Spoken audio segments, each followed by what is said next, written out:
Cascavel, Comissão de Acompanhamento e Monitoramento da Barragem do Lago Municipal realiza inspeção técnica. CREA fiscaliza instalações natalinas nas ruas de Cascavel. Sudoeste do Paraná, a área de risco é desocupada em Francisco Beltrão e moradores precisam ser realocados. Saúde, alta nos testes positivos em farmácias no Paraná em relação à Covid-19. E Estado libera a segunda dose de reforço contra a Covid para pessoas acima de 18 anos. A edição de quinta-feira do Jornal Tarobá está no ar.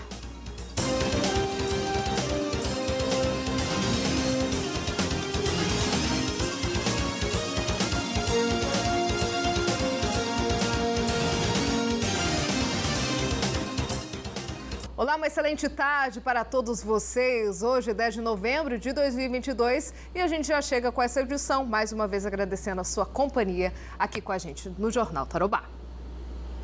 E o assunto que abre a edição de hoje é meio ambiente. Nós vamos ao vivo até o Lago Municipal de Cascavel, porque ontem teve vistoria na barragem e por lá quem chega com as informações para a gente ao vivo é Fernanda Toigo. Oi, Fer, bom dia.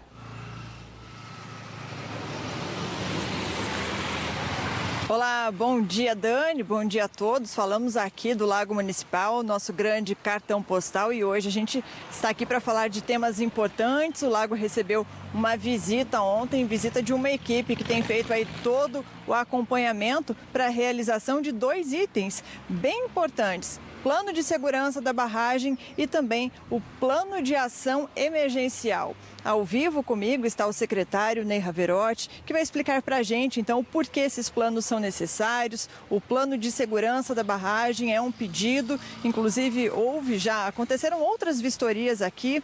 Traça para a gente, Ney, então, qual é o panorama nesse momento. Bom dia. Bom dia. Ontem fizemos aqui então uma inspeção com uma equipe multissetorial que envolve Corpo de Bombeiros, órgãos estaduais, Defesa Civil Municipal, Sanepar, Secretaria de Meio Ambiente e outras secretarias do município, com a equipe técnica fazendo essa inspeção, né? E nós precisamos fazer isso porque há uma recomendação de fazer essa caracterização junto ao órgão competente, que é o IAT, da caracterização da barragem, quais são os graus de risco e quais são as possibilidades de um eventual vazamento ou até mesmo a excepcionalidade de um rompimento. Mas toda barragem que se caracteriza da forma que tem aqui o potencial do Lago Municipal de Cascavel precisa de um plano de segurança de barragem. Isso já foi recomendado pelo Tribunal de Contas, o Ministério Público também nos solicitou para que a gente implemente esses planos. Nós temos prazo para cumprir isso, e o plano de ação emergencial que precisa ser estabelecido também. A partir do plano de segurança de barragem, nós precisamos saber quais são as áreas que nós precisamos fazer a cobertura com ações de emergência através da Defesa Civil, Corpo de Bombeiros e os outros órgãos, para que não tenhamos nenhuma perca de vida no caso de um acidente com a barragem. Mas isso é uma questão periódica, constante, que precisa ser mantido. O que se leva em consideração é, de repente, a possibilidade de um vazamento, de um rompimento, porque existem residências aqui, pessoas que moram próximas ao Lago Municipal. Isso, a jusante aqui da barragem, nós temos a ocupação aqui, tem loteamento próximo, e que pode haver, dependendo da situação, atingir essas residências. Então nós precisamos estabelecer qual que é a mancha a partir de um vazamento aqui da barragem que vai ser atingido. Então isso o plano de segurança vai nos dizer. Então essa inspeção ela foi para levantar as informações, se tem algum tipo de rachadura na barragem, se tem alguma anomalia no talude. Uma das recomendações que nós temos é de retirar toda essa vegetação que tem ao talude abaixo da barragem, para que elas possibilite uma melhor visualização se caso tiver um vazamento ou não. Isso é critério técnico e necessário para ser feito. Então nós teremos aí profissionais junto com essa equipe periodicamente fazendo esse levantamento de informações e nós alimentando o sistema para que o risco da barragem de Cascavel ele seja controlado, né, e seja diminuído também conforme a alimentação das informações. Esse trabalho, esse estudo, né, depois dessa visita de ontem, ele tem prazo para ser concluído, Ney? Nós pretendemos aí até o final do ano fazer um plano de ação emergencial de forma simplificada, que é uma das atribuições e possibilidades que temos, determinado pelo órgão e a legislação estabelecida, para que a gente possa já avançar nas informações para trazer o plano tecnicamente formalizado, com os instrumentos que nós vamos ter que colocar na barragem de avisos, se vai ser sirene, se vai ser outros tipos de informações, dentro do plano de segurança de barragem. Então nós precisamos dessas informações que vão nos alimentar. Então a pressa é nossa por cumprirmos determinações que estão judicializadas. Então fazer esse simplificado até o final do ano é um prazo que essa comissão, que foi criada por decreto municipal, para fazer esse acompanhamento. Então nós temos que alimentar essas informações junto ao IAT. Então temos até o próximo. Os demais planos, eles podem, vamos solicitar ainda junto aos órgãos até um ano de prazo para nós concluirmos. E com esses planos concluídos, estabelecidos, o monitoramento ele passa a ser constante? Exatamente. Os planos vão dizer quais que são os instrumentos que vamos utilizar para monitoramento e qual o período que vai ter que fazer essa análise técnica e alimentação das informações. Então conforme o plano finalizado, ele vai dar toda essa dimensão do controle e da manutenção que precisamos fazer também na barragem. A gente só tranquiliza a população que esse é um trabalho cautelar, né? Que é uma medida que foi tomada aí em várias regiões do Brasil, em vários locais onde há barragem, depois do rompimento em Brumadinho. Isso se acentuou, né, a partir do rompimento da barragem de Brumadinho.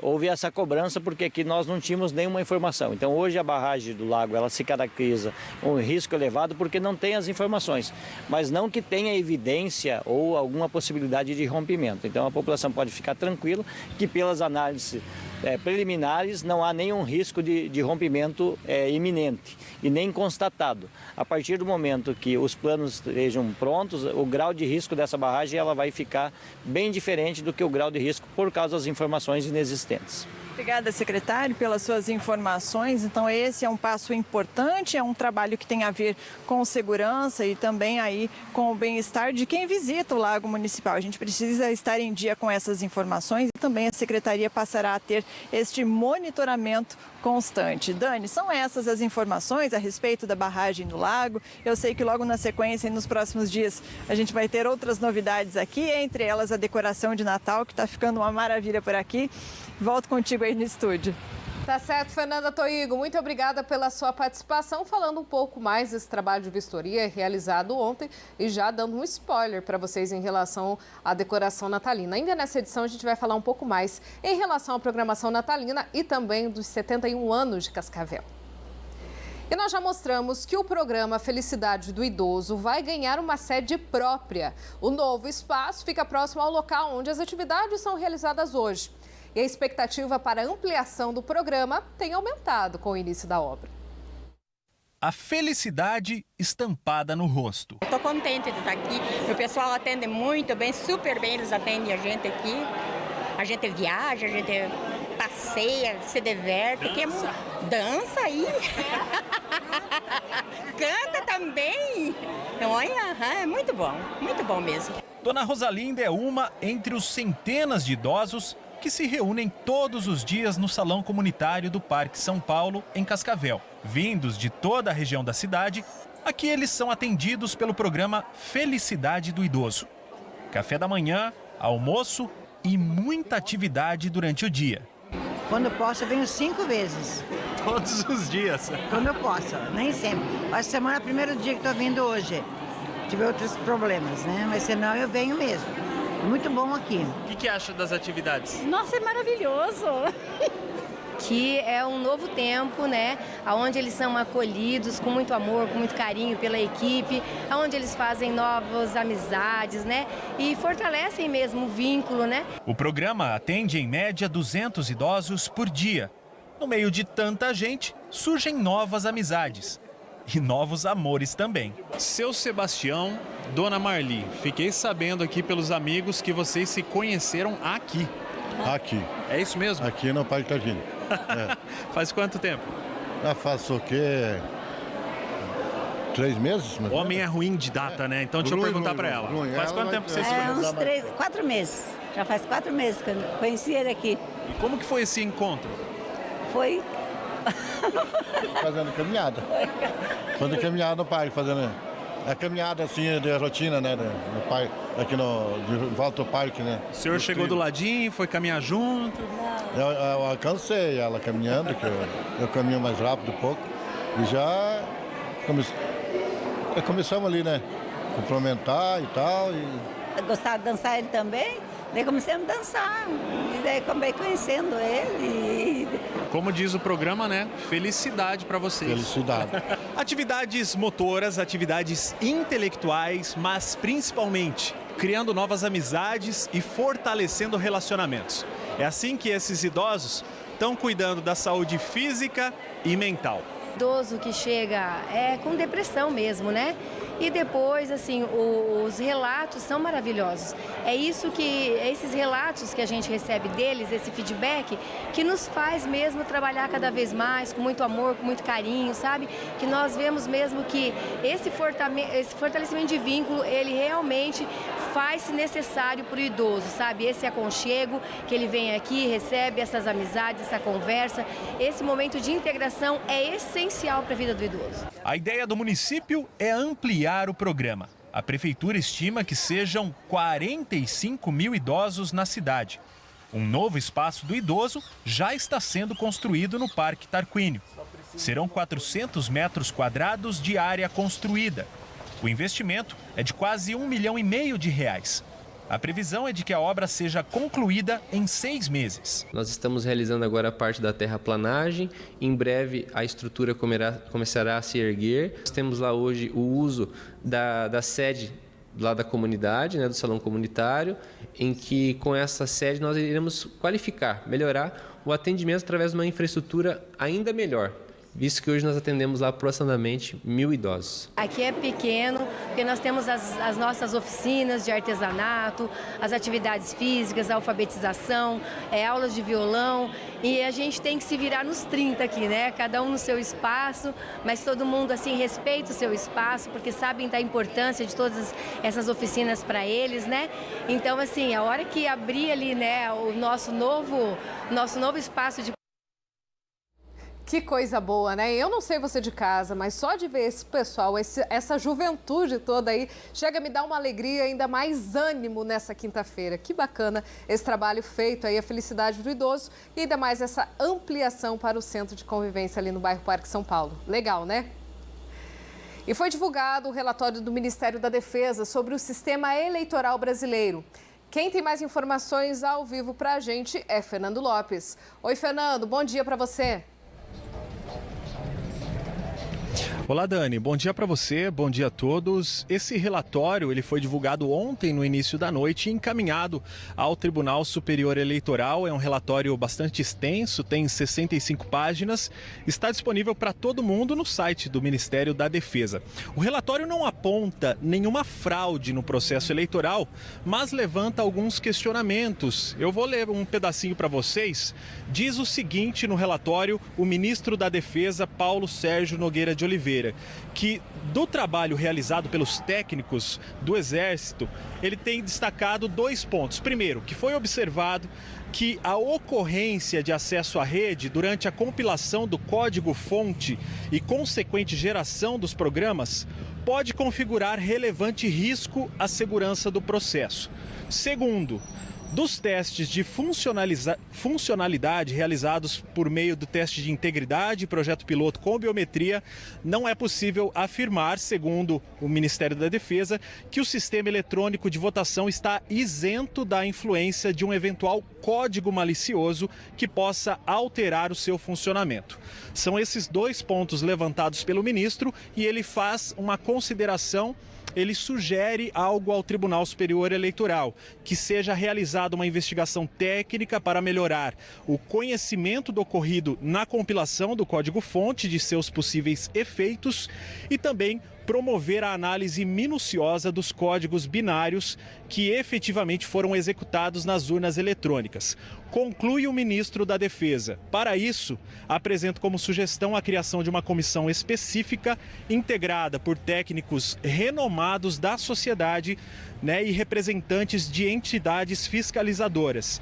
E em face da importância do processo eleitoral para a harmonia política e social do Brasil, o ministro está solicitando que a Corte Superior considere com urgência a apreciação dessa proposição feita pelo Ministério da Defesa. Informações estão públicas no site do Ministério da Defesa. O Tribunal Superior Eleitoral também soltou uma nota ontem à noite, né, diante desse relatório feito pelas Forças Armadas. Eu estou acessando aqui a nota e diz assim o ministro Alexandre de Moraes, que o TSE recebeu com satisfação o relatório final do Ministério da Defesa, que, assim como todas as demais entidades fiscalizadoras, não apontou a existência de nenhuma fraude ou inconsistência nas urnas eletrônicas no processo eleitoral de 2022. O ministro diz ainda que as sugestões encaminhadas para aperfeiçoamento do sistema serão oportunamente analisadas. Tá, então, esse relatório foi feito pelo Ministério da Defesa e a resposta do Tribunal Superior Eleitoral. Esse relatório estava sendo muito aguardado por manifestantes que estão espalhados por todo o país. A gente vem mostrando essas manifestações, esse pedido deles aqui em Cascavel mesmo. Muita gente tem se reunido em frente à base do Exército aqui na cidade e estavam esperando, né, esse relatório, né, esse pronunciamento das Forças Armadas. Agora há pouco, Dani, eu falei por telefone com uma manifestante, a Marisa, aquela que nós entrevistamos e mostramos a entrevista aqui no Jornal Tarubá. Ela me disse que eles pretendem continuar por lá, já que o Ministério da Defesa pediu, né, a criação dessa comissão para averiguar, investigar um pouco mais as urnas eletrônicas. Então, por enquanto, segundo ela, os manifestantes devem continuar em frente ao Exército aqui de Cascavel. Dani, eu volto contigo. Tá certo, Fernando. Muito obrigada pela sua participação. Lembrando que esses documentos, como o Fernando disse, estão disponíveis aí para consulta pública e também lá no nosso portal tarobanews.com você tem acesso. Agora, 12:02, a gente vai voltar ao vivo conversar com Fernanda Toigo, que está no Lago Municipal de Cascavel. Falamos no início dessa edição em relação à fiscalização da barragem do Lago Municipal, só que, Fer, tem outro assunto também acendendo um alerta da Secretaria de Meio Ambiente em relação às formigas cortadeiras, é isso? É isso, Dani. A Secretaria de Meio Ambiente, a Defesa Civil, através de um trabalho aí conjunto, tem intensificado as ações para o controle, não é o combate, é o controle das formigas cortadeiras que estão aí por toda a cidade. Então a gente volta a conversar ao vivo aqui com o secretário Ney, falando um pouquinho desse trabalho, de que forma ele está sendo intensificado. A Defesa Civil também acaba de comprar mais materiais, né, para que isso aconteça. O que é a competência da Secretaria, o que cabe à Defesa Civil, secretário? A Secretaria de Meio Ambiente tem uma responsabilidade, né? Desde 2019, em parceria com a Secretaria de Agricultura, foi iniciado um programa de conscientização e orientação sobre a necessidade do controle das formigas cortadeiras. E nós viemos intensificando esse trabalho. A Câmara de Vereadores fez também uma legislação específica sobre isso, né? De responsabilização tanto da parte do poder público como também da sociedade, para interferir nessas ações. E a Defesa Civil, agora então juntamente, é um órgão ligado ao governo municipal que está trabalhando junto com as demais secretarias para buscar cuidar dos espaços públicos. Então a aquisição dos produtos recomendados e que está previsto em legislação também é feito pela Defesa Civil para auxiliar as demais secretarias nos espaços públicos. Então há uma necessidade de uma intensificação devido à infestação e cada vez mais um problema grande, não só para Cascavel, mas também para toda a nossa região aqui, que é a intensificação das formigas cortadeiras. Então precisamos de fazer ações rápidas para que nós não tenhamos um problema ainda maior do que já estamos constatando aí diariamente em toda a nossa cidade. Esse trabalho é para os locais públicos. E como é que a gente pode orientar o pessoal de casa, os proprietários de imóveis, se observar, né, essa infestação de formiga cortadeira? Qual é o procedimento indicado pela Secretaria de Meio Ambiente?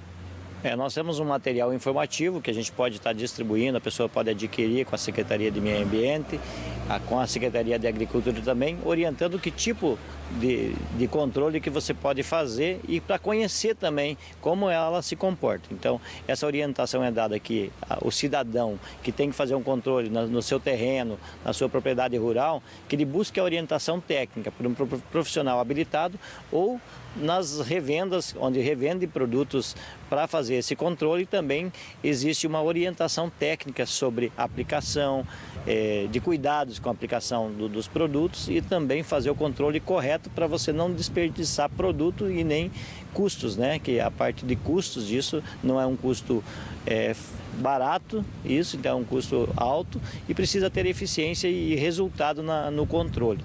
Então nós estamos orientando aí que as pessoas sempre busquem informação técnica junto aos profissionais e aos representantes de produtos. E quais são os prejuízos que essa infestação pode de repente vir a causar? Para a parte do setor público, né, nós temos aqui, principalmente na região do lago, né, as formigas elas se proliferam no meio da mata e elas vêm para as margens. Então, as ações das formigas acabam secando árvores, criando grandes volumes de terra em cima dos asfaltos também, nas praças, nós temos isso. Então, é um trabalho de limpeza e controle e danificando até a arborização, porque ela faz todo um deterioramento das folhas e às vezes compromete e acaba até secando a árvore. Então, nós precisamos controlar isso para que nós tenhamos até a arborização, jardins das casas, né? Os nossos canteiros também das avenidas e das praças são acometidos pelo ataque das formigas. A gente sabe que na área rural também existem alguns danos. Na região de Mato Grosso, inclusive, as próprias máquinas, né, acabam cedendo ali porque o solo fica mais arenoso. Mito ou verdade com relação às edificações? Formiga cortadeira, infestação, ela tem capacidade, potencial para destruir edificações? Tem. Ela é constatado isso tecnicamente nos estudos, né? Desde que nós começamos com esse programa, a gente buscou a informação técnica de como a formiga se comporta e qual que é a abrangência que ela faz. Então, dependendo da situação, dependendo do nível de fundação, da estrutura, da edificação, ela pode ser acometida parcialmente ou na sua totalidade. Vai depender, então, do tipo de edificação. Claro que uma obra de grande fundação, ele vai se tornar mais difícil um pouco a afetação. Mas, por exemplo, aqui na região do lago mesmo, nós temos formigueiros dentro da mata que pode, aos poucos, construir um vazamento da barragem, porque ela tem uma interferência muito grande. Então, grandes formigueiros podem provocar, sim, comprometimento até de estruturas de edificação. Temos um exemplo aqui em Cascavel, no distrito de Juvinópolis, que a quadra de esportes lá cedeu por causa do formigueiro. Então, isso é constatação já que existe sim uma influência e pode ter riscos à edificação. Ok, secretário, obrigado pelas suas informações, orientações. Agora o pessoal de casa também já sabe aí como proceder. Entendemos também mais, né, sobre o risco de que uma grande infestação de formigas cortadeiras pode eventualmente aí vir a causar. Então fique de olho, dê uma olhadinha no seu terreno. Em caso de alguma dúvida, faça contato aqui com a Secretaria de Meio Ambiente em Cascavel ou até mesmo com a Defesa Civil. Volto contigo, Dani. Tá certo, Fernanda. Muito obrigada pela sua participação. E a última semana de outubro revelou mais uma alta preocupante nos testes positivos da Covid-19 nas farmácias do Paraná. O percentual do atendimento voltou a subir. Nas farmácias, mais pessoas com sintomas têm buscado testes rápidos de Covid-19. E daí eu tinha um só, um foi privilegiado e os outros já vêm procurando, que já vem de outros estabelecimentos que não está achando, né? O balanço mais recente da Associação Brasileira de Redes de Farmácias aponta que na última semana de outubro, os testes positivos nas drogarias passaram de 20%, o equivalente a 3.517 testagens. Para nós, da Abrafarma, acende um sinal amarelo, né? Porque a farmácia é o primeiro local que as pessoas procuram, no caso, quando estão com sintomas, e é uma prova que talvez realmente o vírus está mais circulando, as pessoas têm que cuidar. Quem não tomou a terceira dose da vacina tem que tomar. Nos laboratórios também houve aumento nos resultados positivos entre os dias 31 de outubro e 6 de novembro. A média semanal subiu de 21% para 34%, segundo a rede laboratorial DASA. Apesar dos números, a média de novos casos registrados oficialmente no país está em estabilidade na última semana e as mortes estão em queda. Todo o tempo da pandemia, a taxa de positividade para nós foi um reflexo do que estava acontecendo na população. Perfeito. Então, quando começou a aumentar de forma inesperada novamente, agora em outubro, acendeu um alerta. Uma subvariante do vírus já foi identificada no Brasil. Casos da Omicron BQ1 foram confirmados em pelo menos 5 estados. São eles Amazonas, Rio de Janeiro, Espírito Santo, Rio Grande do Sul e São Paulo. Consciência, todo mundo já sabe como fazer para se proteger, e se a gente, todo mundo atuar de forma conscienciosa, coletiva, essa onda tende a ter uma dimensão menor. Senão ela vai ter uma dimensão maior, e eu tenho medo de que no fim do ano, para janeiro, a gente tenha uma onda muito grande outra vez. E falando em Covid-19, o Ministério da Saúde divulgou a programação de envio do primeiro lote de vacinas contra a Covid para crianças de 6 meses a 2 anos. Neste primeiro envio, o Paraná vai receber 53.600 doses, que devem chegar já nesta sexta-feira ao estado. Até o momento, a vacinação era indicada somente para pessoas acima de 3 anos. Em breve, a Secretaria de Saúde deve divulgar o cronograma para a vacinação deste público. E a Secretaria de Estado da Saúde liberou hoje a aplicação da segunda dose de reforço ou quarta dose contra a Covid-19 em pessoas acima de 18 anos. Antes, a recomendação era que fosse aplicada no público acima de 40 anos. A ampliação será realizada enquanto houver disponibilidade de vacinas nos municípios e de novos envios de parte das doses por parte do Ministério da Saúde. Segundo a CESA, cerca de 500 mil vacinas contra a Covid estão disponíveis no Centro de Medicamentos do Paraná e também nos municípios. Quase 1,5 milhão de imunizantes passaram do prazo de validade e aguardam a formalização de um estudo da Fiocruz para a ampliação dessa validade. E em Foz do Iguaçu, um novo decreto flexibiliza o uso de máscaras em unidades de saúde, UPAs e hospitais. Mas fique atento, ainda existem obrigatoriedades. Essa flexibilização nas medidas sanitárias foi divulgada em Diário Oficial do município da Prefeitura de Foz do Iguaçu nessa última terça-feira. No decreto, o prefeito Chico Brasileiro determina que os pacientes não têm mais a obrigação de utilizar a máscara como equipamento de proteção individual, tanto nas 29 unidades básicas de saúde, como nas unidades de pronto atendimento e também nos hospitais. Entretanto, o uso desse equipamento é recomendado. Entretanto, há algumas exceções.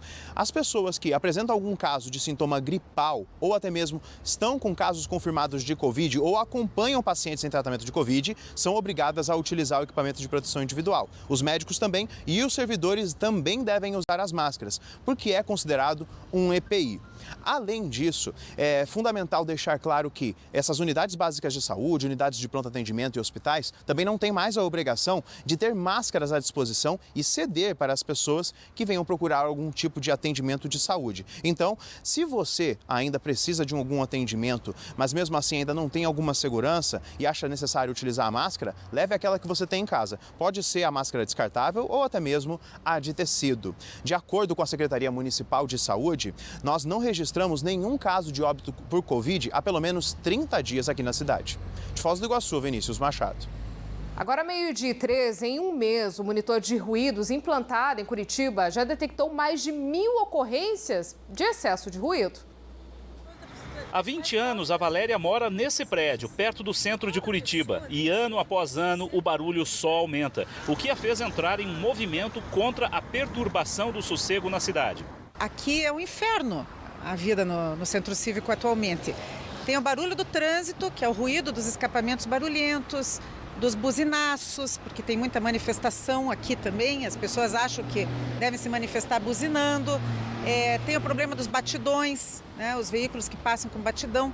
Enfim, era uma rua tranquila e hoje em dia afeta completamente a qualidade de vida dos moradores.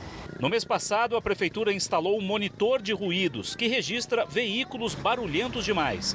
Fica em uma das avenidas mais movimentadas de Curitiba. E o intuito dessa tecnologia é tentar inibir escapamento adulterado, não multando agora porque não há regulamentação, mas tentando identificá-los para tentar, como um blitz, futuramente coibir essas ações de escapamentos adulterados. Em um mês, o equipamento já registrou mais de 1.000 ocorrências de barulho excessivo, 90% delas envolvendo motocicletas. Por enquanto, o radar ainda está em fase de testes, mas assim que for regulamentado, a ideia é levar esse tipo de equipamento a outros locais estratégicos da cidade, perto de hospitais e escolas. A poluição sonora é um dos grandes problemas dos centros urbanos e cada vez mais o barulho vem interferindo na saúde. Esse médico defende que o assunto seja tratado como um problema de saúde pública. Altera a qualidade de vida das pessoas. A pessoa, durante a noite, ela vai dormir mal, e uma noite mal dormida altera as suas funções cognitivas, ele vai ter mais ansiedade, mais irritabilidade, altera o cortisol, que é o hormônio liberado e que protege, vamos dizer assim, o cortisol em excesso, ele faz o estresse, você aumenta o teu colesterol, tudo através desses ruídos que existem hoje.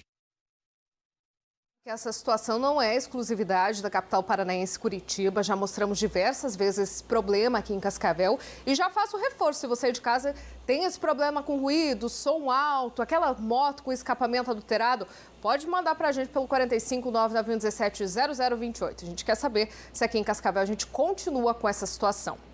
E foi realizado ontem em Cascavel o julgamento do acusado de matar a facadas a servidora Neuci Terezinha. O crime aconteceu no bairro Coqueiral em junho deste ano.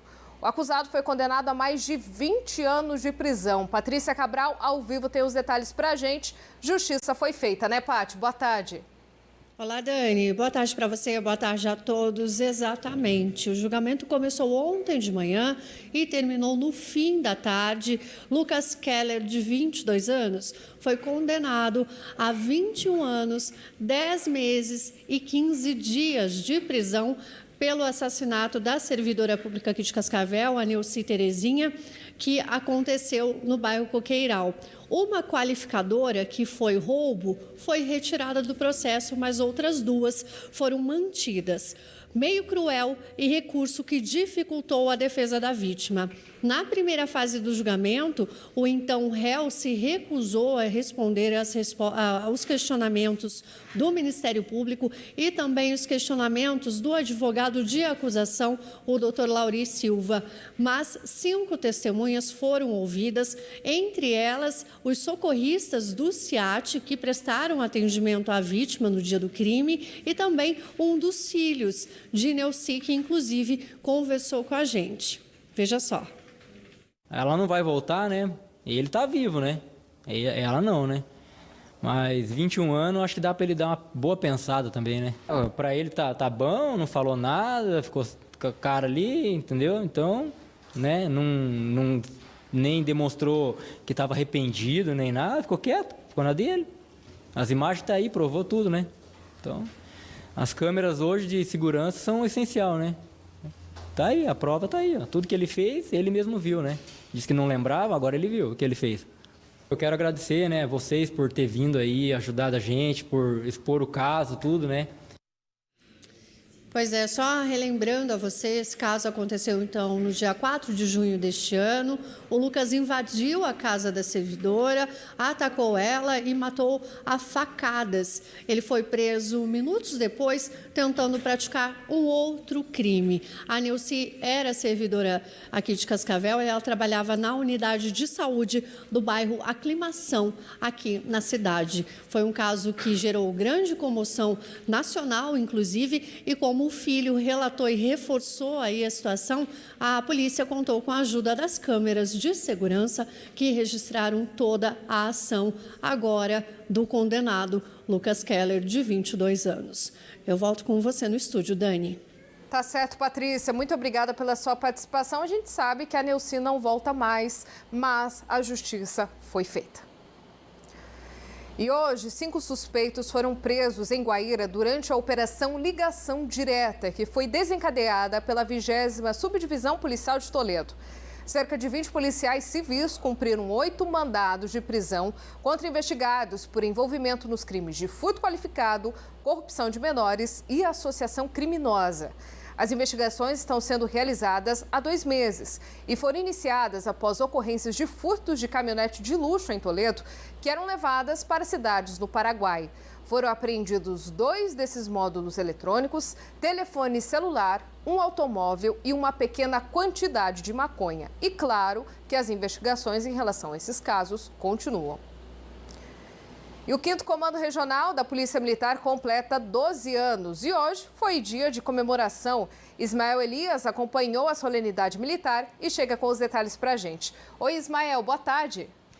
Oi, Dani Wolf, boa tarde para você que está acompanhando o Jornal Tarobá, primeira edição. Logo pelas 9 horas da manhã começou a solenidade, várias autoridades estiveram presentes, dentre delas prefeitos da região e também outras autoridades políticas, além de militares.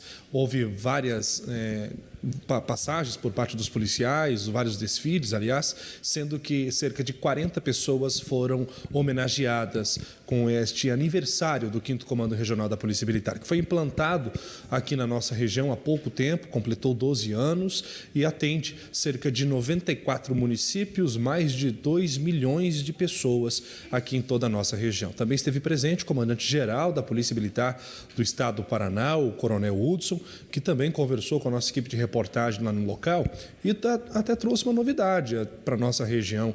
Nós devemos ter a implantação no Estado do Paraná do BPMOA, que é o Batalhão de Policiamento Aéreo. Aqui na nossa região também deve haver um helicóptero da Polícia Militar, o que deve ajudar muito o trabalho da polícia, sendo que nossa região é uma região de fronteira. Vamos acompanhar o que disse o comandante-geral da Polícia Militar do Estado do Paraná, o Coronel Hudson.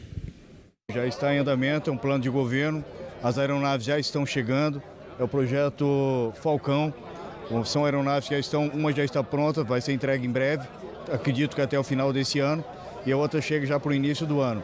E uma das bases do projeto Falcão será aqui em Cascavel, porque essa aeronave ela vem com tecnologia embarcada, que é muito mais caro do que a própria aeronave.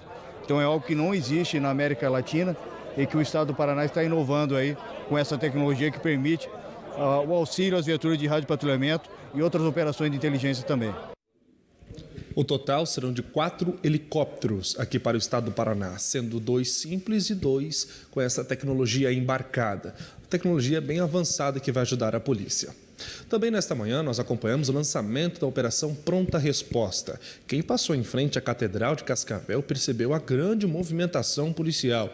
Isso porque de lá foi que as viaturas se reuniram, foi dali o ponto de partida para vários bairros aqui da cidade de Cascavel, mas não apenas Cascavel, toda a região que comporta e faz parte do 5º Comando Regional da Polícia Militar. Nós conversamos com o comandante do 5º CRPM, o Coronel Teixeira, que explicou para a gente como deve acontecer essas ações da Polícia Militar nos próximos dias. Vamos acompanhar. A operação ela já vem sendo desenvolvida desde o dia 7. O alvo é justamente a prevenção e a repressão. A prevenção aos crimes mais habituais da nossa região, que é o roubo, o furto e o homicídio. E a repressão aos crimes transfronteiriços, né? O contrabando, o descaminho e também as quadrilhas que agem na nossa região. Então nós estaremos atuando aproximadamente aqui, nesse momento, com 50 viaturas de choque e rotam, principalmente choque, e aonde nós estaremos desenvolvendo as ações e operações de prevenção e também de repressão ao crime, tráfico de drogas, contrabando, enfim. Com este apoio do Comando-Geral da Polícia Militar, foi enviada também a Cascavel o Batalhão da Rony. Inclusive, no programa Tempo Quente vai haver mais informações acerca deste envio da polícia, esse reforço policial para a nossa região. Esta operação que está prevista para até domingo acontecer, mas o trabalho da polícia é cotidiano, é rotineiro, como a gente já sabe, Dani. E até, inclusive, a polícia pede ajuda à população, né? Atitudes suspeitas, aquela suspeito de algum vizinho, 190 ou até mesmo 181 e não precisa se identificar em vários casos. Dani Wolf, com você. Tá certo, Ismael. Muito obrigada pela sua participação aqui no Jornal Tarobá. E a seguir, Cascavel 71 anos começa a preparação para a grande festa na próxima segunda-feira. E ainda os detalhes da previsão do tempo. Agora, 12h23, a gente volta já.